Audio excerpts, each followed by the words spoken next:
En parlant des patients venus consulter depuis la crise sanitaire, vous évoquez chez nombre d'entre eux une angoisse particulière, celle de l'incertitude. Est-ce que ça signifie que vous considérez la crise sanitaire comme le creuset de cette angoisse? Non, non, certainement pas comme le creuset. Non, je dirais que les temps actuels la révèlent peut-être davantage, cette angoisse de l'incertitude. Mais la chose ne date pas d'hier. Vous voyez, l'être humain a de plus en plus tendance à se focaliser sur le présent et à oublier de quelle façon les événements de l'histoire se succèdent.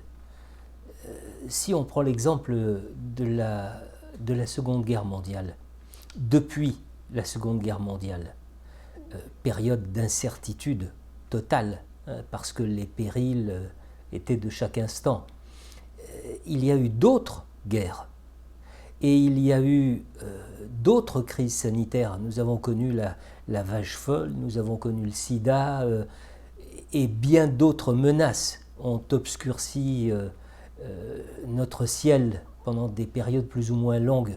Mais voyez-vous, même si nous oublions la traversée de ces épreuves, même si de nouveaux sujets d'angoisse renvoient au passé les sujets précédents, il faut dire ou rappeler que la permanence n'existe pas. Il faut accepter que demain ne ressemble pas à aucun autre hier. Accepter finalement que la vie, jouant au dé, si je peux dire, ne soit pas capable de nous offrir autre chose qu'une incertitude permanente. Et que tous nos efforts, toute notre volonté, notre ténacité, notre persévérance ne puissent venir à bout de quelque chose de plus fort et de plus grand. La perte.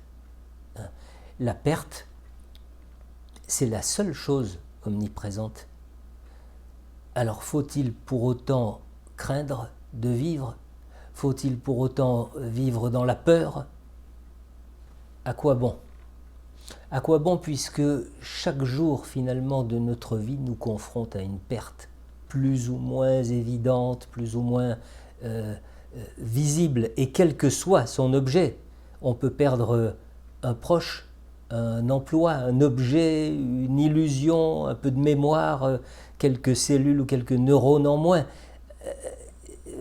Vous voyez, tout au long d'un travail analytique, peu importe ce à quoi le patient rapporte son angoisse, c'est-à-dire peu importe ce à quoi il l'accroche, le but n'est pas qu'il se découvre une façon personnelle de se rassurer face au mouvement de l'existence. Le but, c'est que ses paupières se descillent et qu'il se rende compte que l'incertitude, c'est un invariant de la vie et qu'il l'accepte le plus sereinement possible, c'est-à-dire sans craindre de vivre.